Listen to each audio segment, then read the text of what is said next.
Nadagdagan pa ngayon ang pwedeng maglaro para sa Gilas team at ito nga ay si Mike Phillips. Pinayagan na ng FIBA na makategorize bilang isang local player ng Gilas. Ange Kouame ang isa sa talagang hinihintay pa natin na gumawa ng hakbang para makonsidera na local ng ating national basketball team, pero bago nga magawa ni Ange Kouame ito ay kailangan niyang makumpleto ang 10 years residency dito sa Pilipinas at malapit na nga niyang magawa ito ngayong 2026. Buwan na lamang ang hinihintay ni Ange Kouame para nga masimulan niya ang kanyang hakbang para maging local player ng Gilas. At heto nga, maliwanag na 2016 dumating ang isang Ange Kouame dito sa Pilipinas. Hindi nalalayo ang naging sitwasyon ni Ange Kouame at Albakir Gadjaga ng Chinese Taipei na ngayon nga ay local player na ng Taiwan. Noong una, nasa hanay nga ng naturalized player itong si Albakir Gadjaga ng Chinese Taipei bago nabigyan ng exemption ng FIBA. Ganon rin, isa sa nakatulong ang kanyang pagiging residente ng Chinese Taipei at ngayon, Ange Kouame naman malapit na ring makumpleto ang 10 years residency guideline ng FIBA dito sa Pilipinas.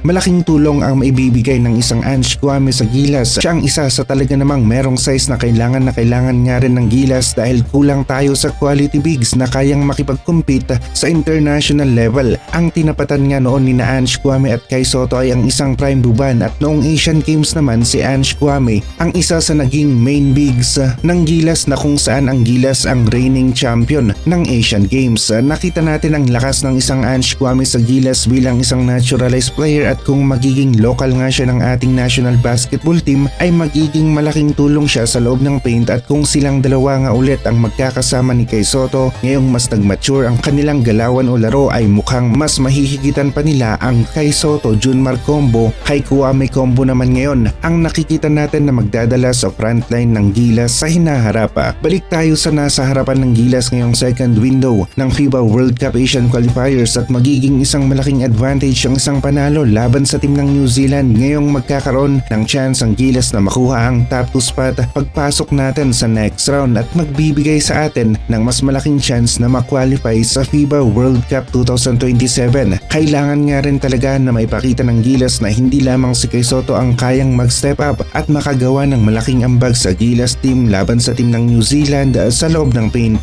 Meron tayong tatlong bigs na pwedeng magamit ngayong second window at ito ay sina AG Edu, Junmar at QMB. Mas magiging magandang rotation ngayon ni Coach Tim Cone sa ilalim dahil sa pagkakadagdag ni QMB at buti na nga lang nakahabol pa itong si Melora Brown dahil mahihirapan talaga tayo kung AG Edu lamang at Junmar ang ating gagamitin. Hindi sila pwedeng magsabay kapag nagkataon. Magiging mahina ang opensa, depensa at pagkuha natin ng rebound sa loob ng paint, pero ngayon na meron na tayong QMB ay pwedeng pagsabayan ni Coach Tim Cone ang kahit sino sa tatlong bigs natin na sina AG Edu, Junmar at QMB. Hindi naman talaga may pagkakaila na maganda ang laro ni Kai sa Japan B1 B-League kaya marami nga rin ang nasayangan noong hindi na muna ito makakapaglaro para sa Gilas team ngayong second window ng FIBA World Cup Asian Qualifiers, pero buti na lamang at nag-commit ito sa third window ng FIBA World Cup Asian Qualifiers. Makukumpleto na ang 4-man rotation natin na solid nga rin sa ilalim. Basta naglaro sa UAAP o NCAA, malaki ang chance na maging local player ng Gilas at buti na lamang Ange Kouame naglaro sa UAAP. Isa ito sa titignan ng FIBA at kung 10 years residency lamang ang panlaban ni Ange Kouame ay kukulangin ngayon, pero iba na ang usapan kung naglaro ang isang manlalaro sa isang local league ng bansa at nakita natin na isang local collegiate league ang UAAP kaya halos kompleto na ang mga punto na gagamitin ni Ange Kouame kasama ng 10 years residency guideline na kanyang gagamitin kapag umapila na siya sa FIBA para maging local player ng Gilas. Kulang na kulang ang Gilas sa quality bigs tapos mas lalo pa ngang nagigipit kung merong hindi nakapaglaro sa kanila. Nadidihado na masyado ang Gilas sa size, nawawala na yung Gilas na ang kalidad ay nagpapataob sa mga teams na kagaya ng Latvia at New Zealand.